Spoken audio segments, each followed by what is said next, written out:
and welcome. My name is Savarna Wiley, and I'm a life between life hypnotherapist, mostly based in California.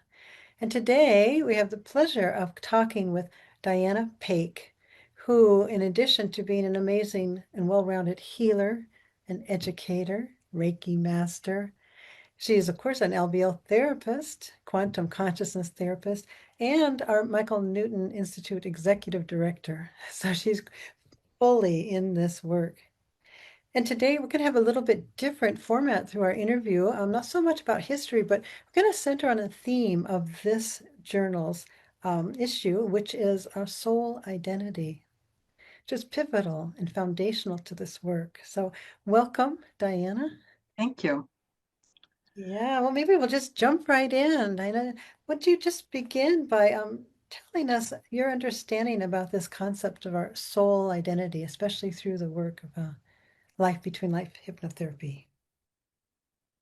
I really was interested in doing an issue on this topic because I feel it is the whole point of Michael's work. That Michael, in taking his clients through past lives and beyond into the space between lives, supported his clients in learning about who they really are. And from that place of their souls, not in an incarnation, they began to look at themselves differently and that look at their lives differently and be able to solve problems and figure themselves out in this lifetime in a different way because they had a different perspective. And it is so fundamental to the work that we do to have a sense of who we are as souls, Mm, because we are souls.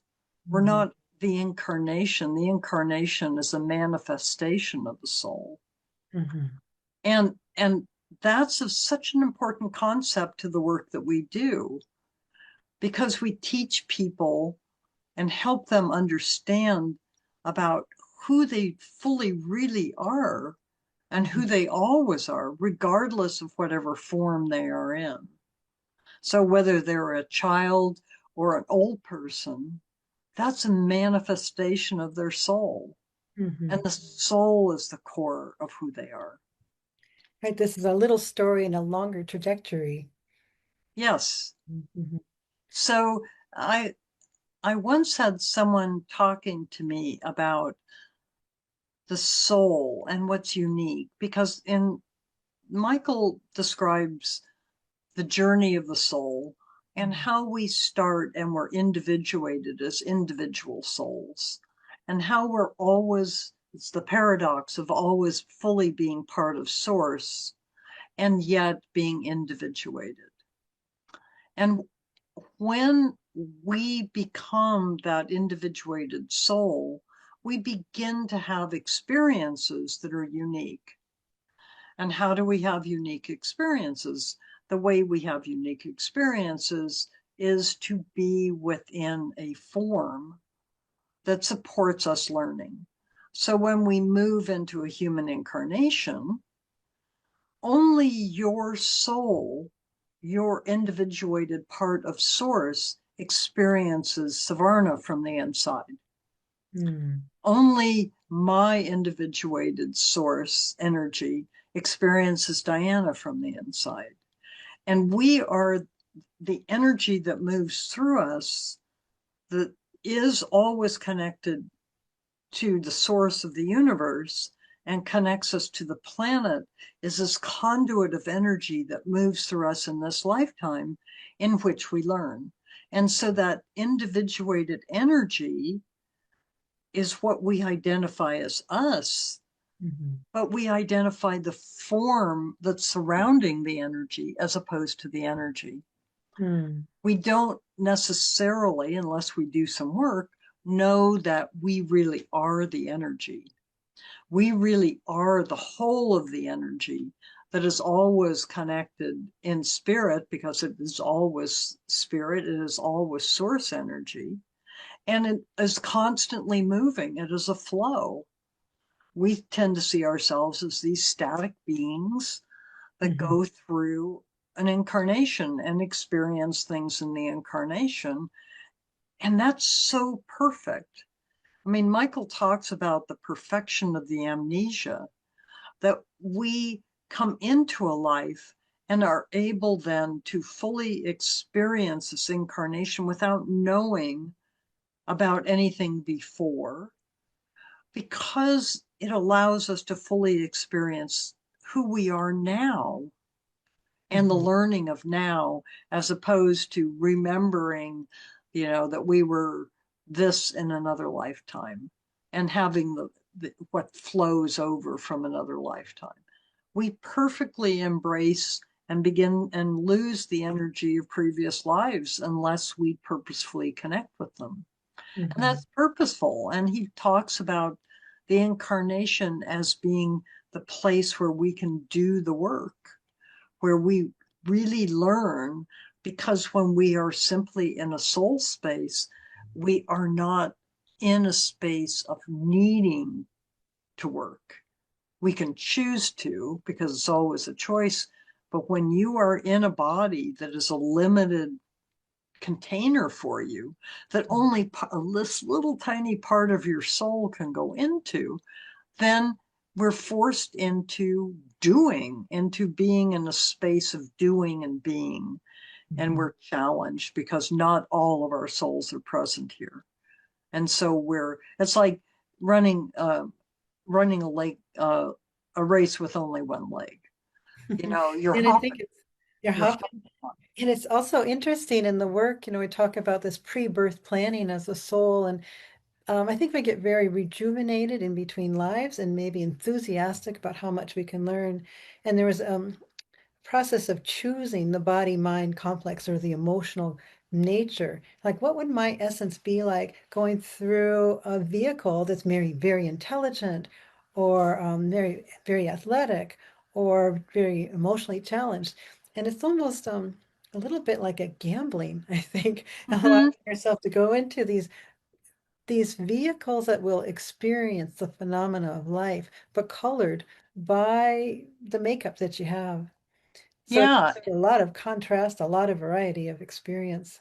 exactly. So I've had some really fascinating journeys with people who, for example, experience dementia, Mm, and were explaining how they felt with dementia in their lives as they're moving through, or someone who is withdrawn because they're deaf, or mm, someone who can't see, or someone who is on the autism spectrum, and how that influences what they perceive mhm, and how they engage with the world and the lessons they're choosing to learn.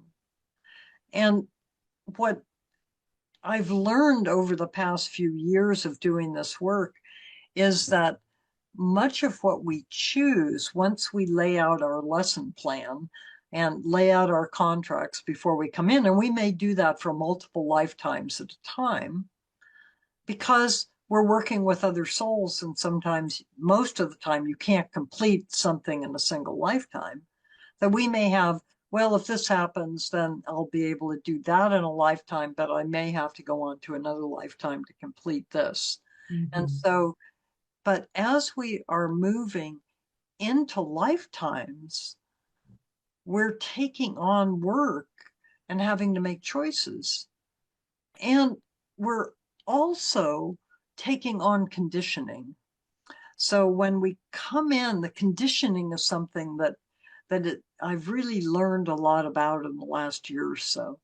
That when let's say I take on a lesson of self-love, which is a big long-term lesson, the conditioning can be that I am raised by a narcissistic mother and an absent father who never validate me and mhm, can only validate me by how I serve them or how I act in relation to them, and never validate me as me. And so if the lesson is about me learning to value and love me, the conditioning in the lifetime is then setting me up not to do that. So it becomes more and more stressful for me to feel unloved and mhm, unlovable, which forces me into the lesson to learn how to love myself.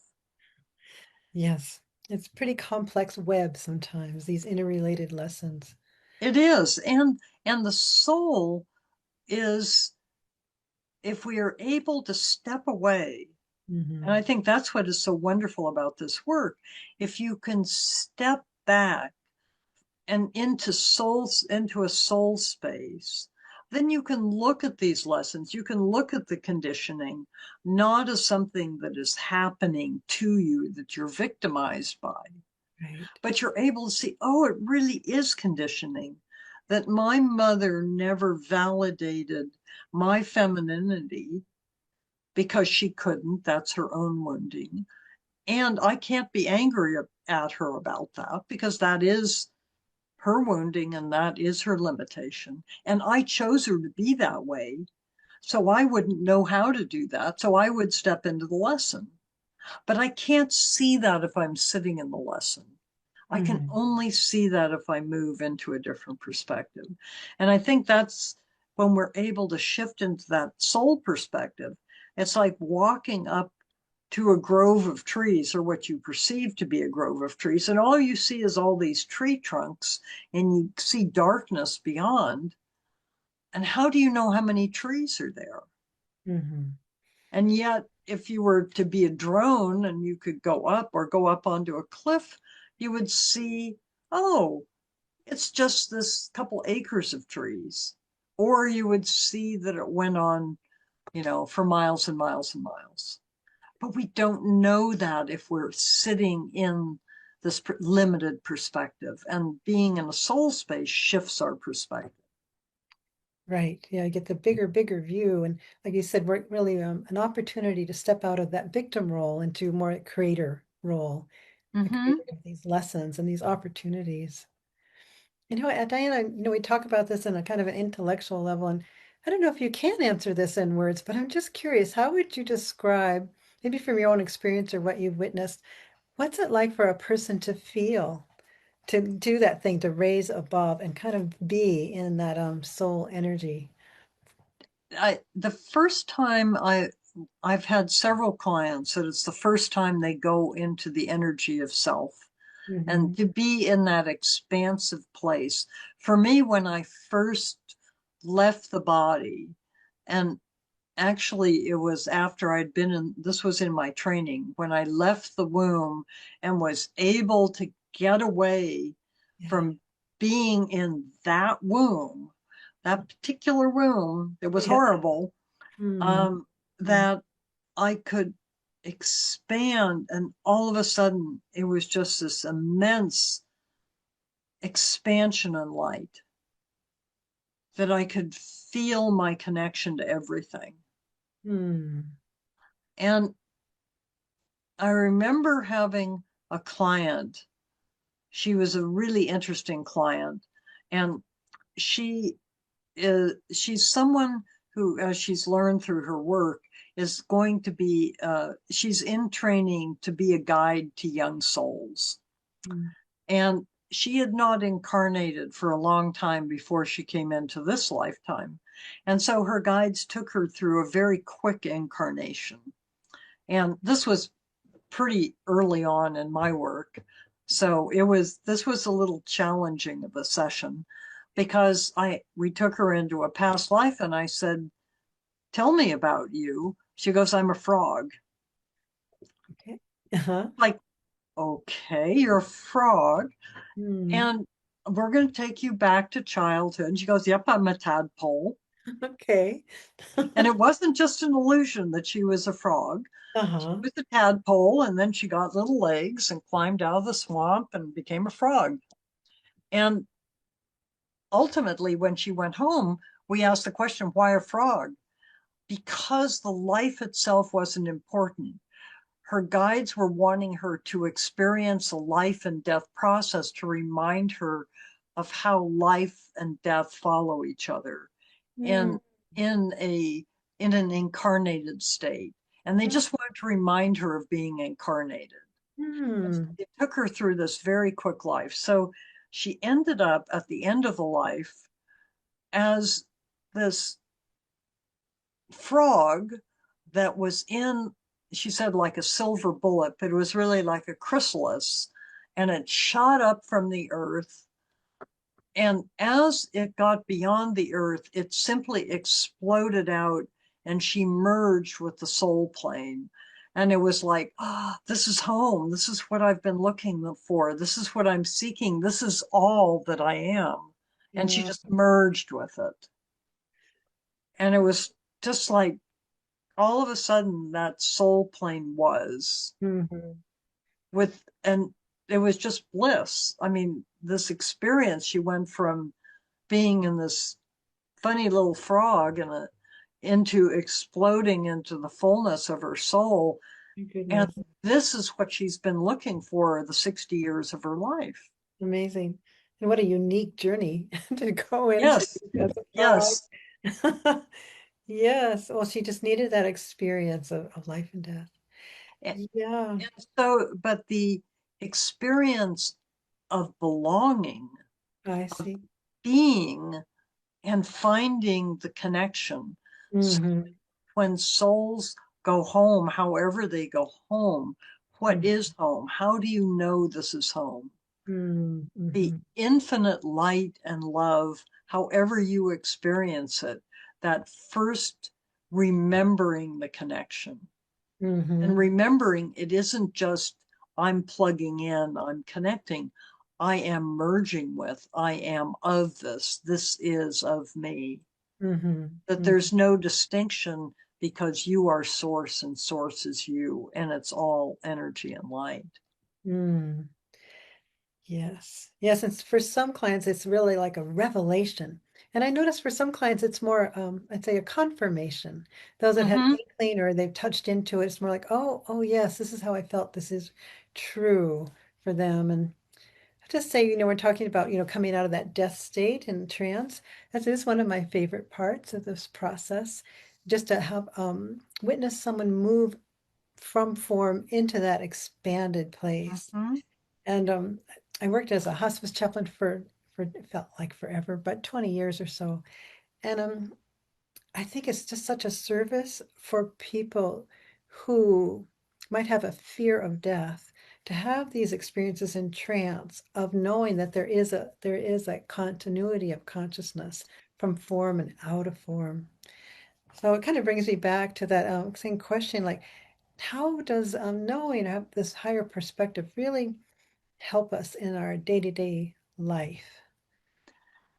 When I learned that I could connect to all that I really am in my soul self, and remember that that is the core of who I am in this incarnation, in this body, Mm, then it is the grounded part of me mm, that can support all the other parts of me. mm, If you have done other kinds of therapies like IFS, internal family systems, we talk about the true self. We mhm, talk about the core of ourselves. Well, what is the core of ourselves? It is the soul. It is the true self. It is the energy that flows through this incarnation. And mm, that is always pure, and there is always peace there. mm, And when we know that and we visit that regularly, it becomes part of, we get skill development. We know that is us. mhm, mhm, And we also know that there are parts of us that have been wounded and damaged mhm, and exiled as a result of life, and that those parts struggle. Most mhm, of the time, we live in our exiled parts because they're the ones that are trying to cope and survive, and they have coping mechanisms and they have protections and they try and keep us safe. And they're the parts of us that are trying to function in the world, and they don't necessarily remember that there's a core mhm. because they're disconnected from who we are. So when we do this work, what we're doing is remembering the core of the true self, which actually is the soul self, and Mhm. how we're resourced because we are connected to all that is. Yeah, like home base, I think of it, like this Yeah, place of safety, a place of center. Well, Diane, I wonder if you'd like to. We talked about the possibility of doing like a soul meditation. Would you like to lead us as we complete today the soul meditation? Sure. So when I'm working with clients, I'm supporting them in beginning to remember this soul that they really are. And I use a concept of a soul line. So if we think about a line that runs all the way through us, running from the very heart of the universe, running right down, think about a line that runs right down through your crown chakra and down through each chakra in your body Mm-hmm. and all the way out the soles of your feet into the very heart of the earth. And this soul line is the very limited line that is the core of your soul. And yet it is always connected to all that is. And as you breathe in, taking a nice deep breath in all the way down your body and exhaling into the earth, you're drawing your attention to the soul line as you are breathing in along this line, breathing the energy, the light that you are along your soul line, and your body is remembering, beginning to remember who you are with each breath. And with each breath in and each breath out, this physical body is feeling the flow of energy that you are. You are a flow of infinite energy flowing along your soul line with each breath. And to support you in this journey today, perhaps you can imagine that above your head, at a very comfortable distance, is your own personal sun. And the sun is radiating sunbeams and sunlight down over you in a warm, gentle, comfortable flow. And as you breathe in and breathe out, feeling this warmth touch your soul line, moving down along it, moving in through your crown chakra on the top of your head, and flowing all the way down through and over your body, bringing a warm flow that you can feel throughout your body. And the sun is actually a focal point for all of the loving, wise energy of the universe. And your guides are providing this energy now, your own sun, so that you are resourced as you do this work today. Remembering who you really are, the light that is flowing with your breath down from the universe, surrounding you and moving easily and gently through your body.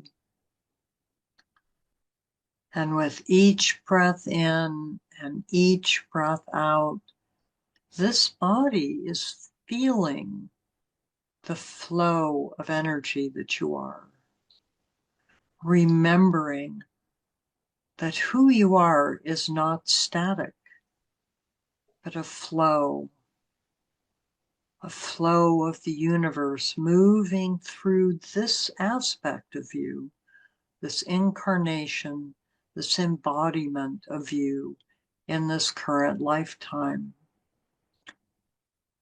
And noticing with each breath in and each breath out, how the flow feels moving through you.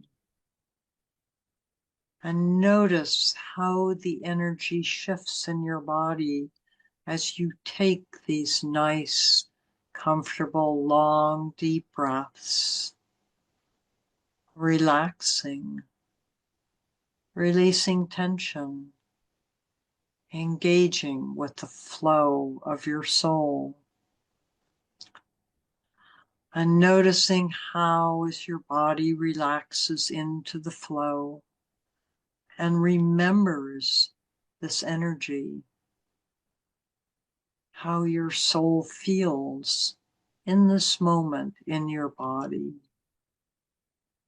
And each and every time you remember your soul line and simply breathe, drawing in the light of the sun, the light of the universe, the energy that surrounds you. You're choosing to remember all that you are. And should you choose to move outside of your body and follow your soul, you can simply inhale and breathe out up your soul line, moving up into the higher vibrational part of you, experiencing the infinite vibrations that you are, all that you are, beyond human knowing, beyond imagination, simply flowing into the light as the light that you are,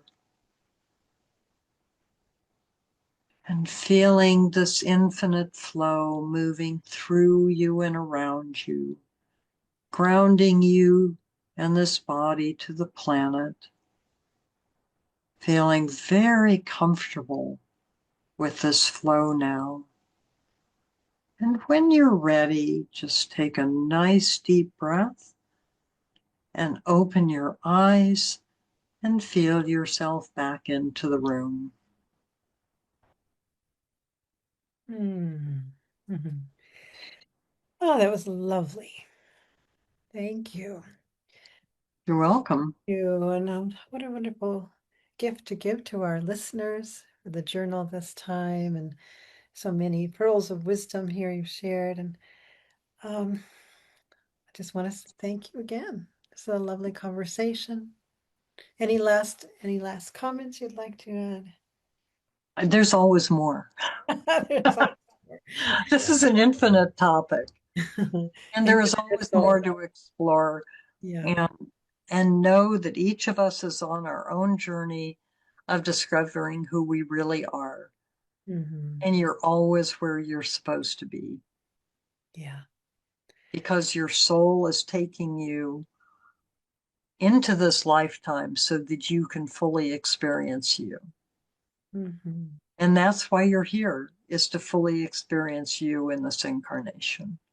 Yeah. And so I wish you well and know that our souls are connected on the soul plane. And I appreciate the opportunity to share this energy with you today. Wonderful. All right, then. Until next issue. Thank you.